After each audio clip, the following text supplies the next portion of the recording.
Assalamualaikum warahmatullahi wabarakatuh. We are from Group 5 and today we're going to discuss about liberal and socialist economic system, UUD 1945 and Law in Trade Treaty.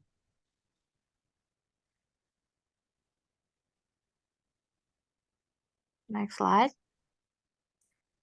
And the main topic that we're going to discuss is first introduction, second one is definition and implementation, next liberal and socialist economic system in Indonesia, next Law in Trade Treaty, and then study case, and the last one is conclusion.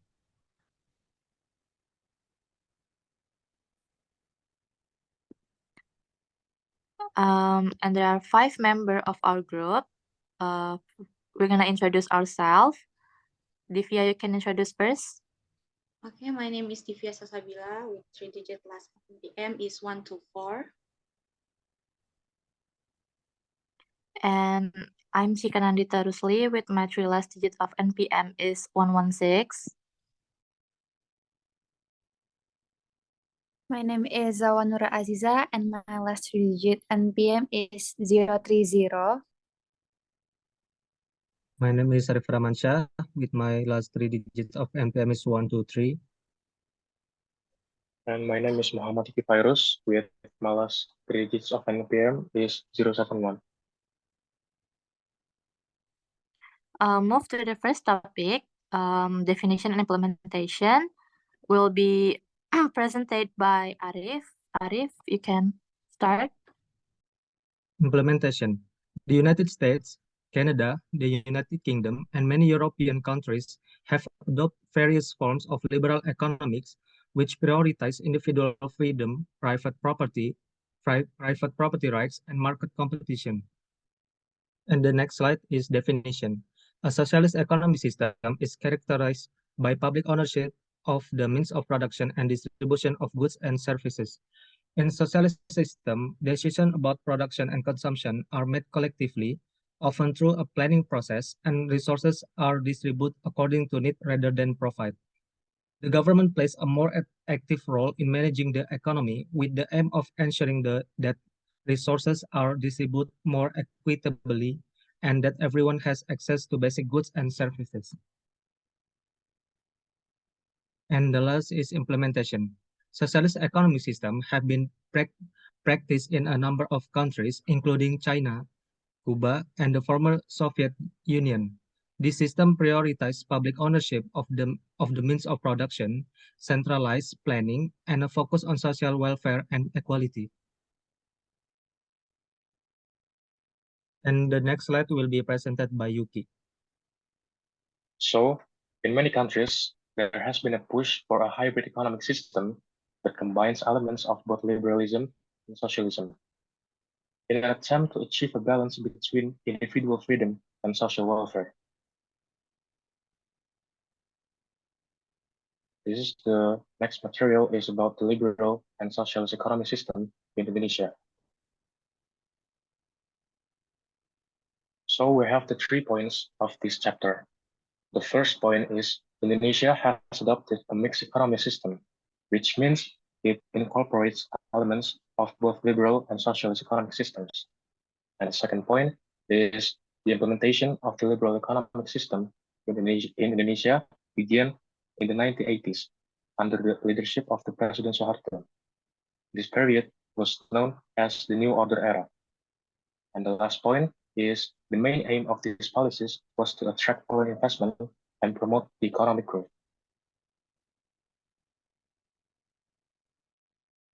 And the relationship with Undang-Undang Dasar 1945. The relationship between the implementation of these economic systems and the Constitution or Undang-Undang Dasar 1945 is significant. The Article 53 of the Constitution states that the government must control and regulate the country's natural resources and basic industries in the interest of the people. And this article is often interpreted as a mandate for the government to implement socialist policies in Indonesia. So the next chapter will be presented by my friends Cika. Okay, Thank you, Yuki. And I'm gonna explain about the law in trade treaty. Next slide, please.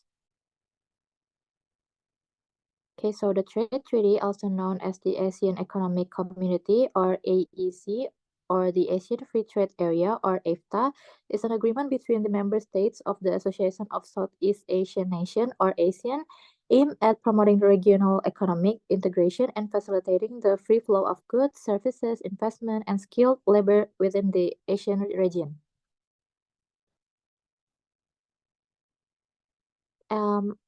This agreement includes the Asian Free Trade Area Agreement or AFTA, the Asian Investment Area Agreement or AIA, and the Asian Framework Agreement on Services or AFES. You can see the pictures there. There are three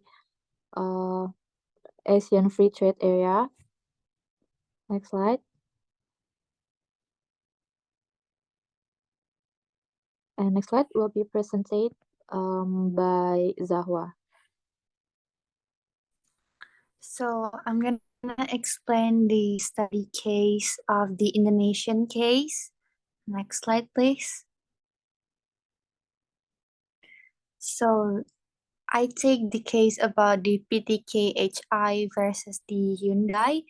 That Hyundai Motor Company terminated the unilateral agreement for the supply of spare part for commercial finance to the Korindo Heavy Industry, or we can say KHI.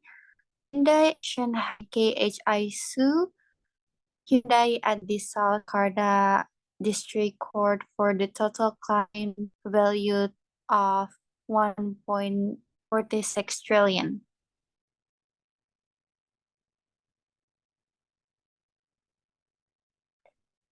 And then the termination of the contract by Hyundai was violated the law, particularly articles at 1266, 1338, and 1365 of the Civil Code. Hyundai also violated the decree of the Minister of Industry, recording of solo agency, and then the value of material losses reaches 1.26 trillion. Meanwhile, the immaterial loss is 200 billion, until Hyundai is required to pay a total compensation of 1.46 trillion, so that the end of the decision state that the plaintiff's lawsuit named PTKHI was unacceptable. In addition, the plaintiff to pay court costs, and PTKHI employees were forced to be laid off. Meanwhile, around 400 employees were laid off, and now there were 90 people left.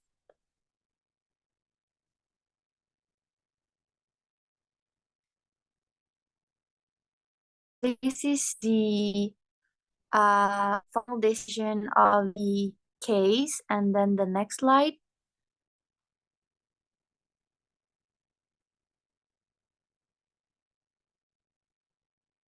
This is the rule that I have mentioned before. The lawsuit have been taken, and the next will be presented by Divia.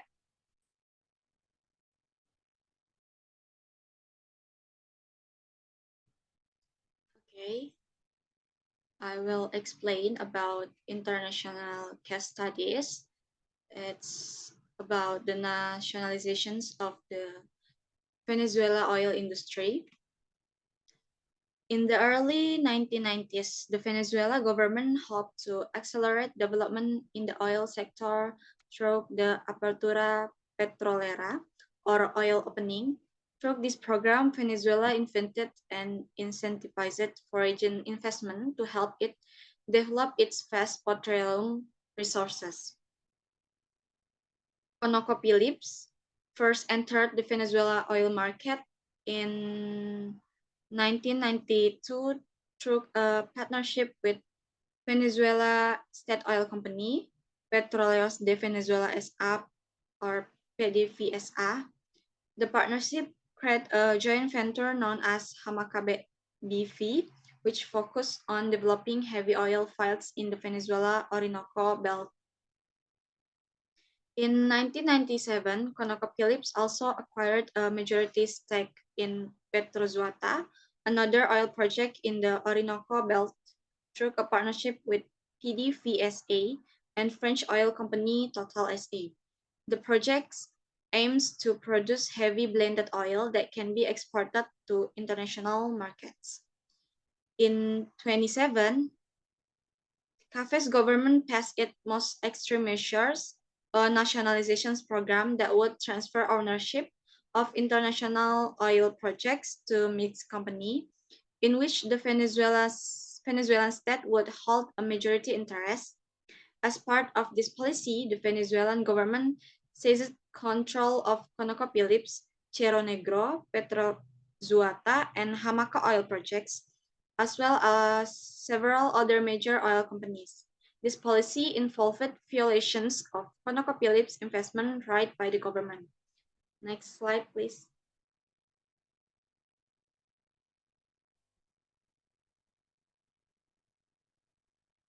In 2008, ConocoPhillips filed a lawsuit against Venezuela at the International Court of Justice under the United States and Venezuela Mutual Investment Treaty. The company claimed that Venezuela violated the agreement by nationalizing the company assets without providing sufficient compensations.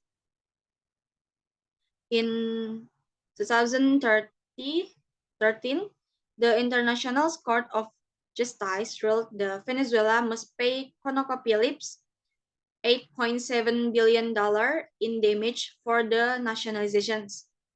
However, Venezuela refused to pay the damage and ConocoPhillips took legal action to pursue the payment.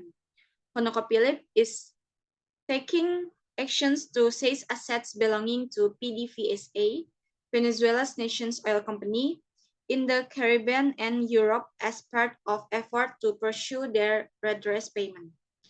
This forced PDVSA to halt operations at several oil terminals in the Caribbean and forced Venezuela to improve relations with some of its important trading partners. ConocoPhillips sued Venezuela before the International Center for Settlement of Investment Dispute, a dispute resolution body based in Washington, D.C. in 2018. Its ICSID ruled that Venezuela had breached the bilateral investment treaty between Venezuela and ConocoPhillips, home country of the Netherlands, with the nationalizations. In 2019, Venezuela agreed to pay $2 billion in damages to ConocoPhillips in an out-of-court settlement. Next slide, please.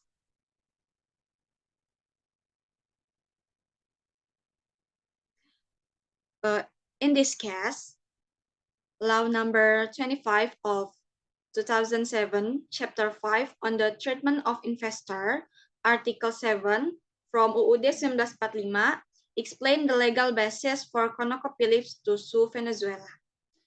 The next point presented by Cika. Next slide, please.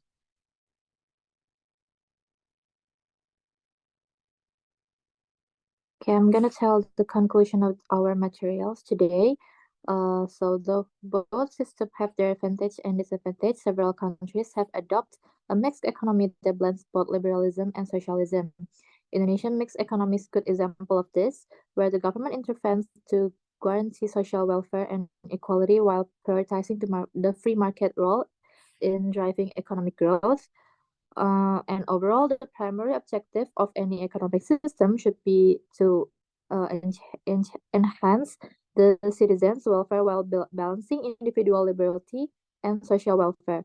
The trade treaty aims to promote regional economic integration and facilitate the free flow of goods, services, investment, and skilled labor within the Asian region. It provides a legal framework for trade and investment liberalization and contains provision on trade policies and regulation, investment protection, dispute settlement, and regional cooperation. Next, so that's all from our group. Thank you for listening and have a nice day.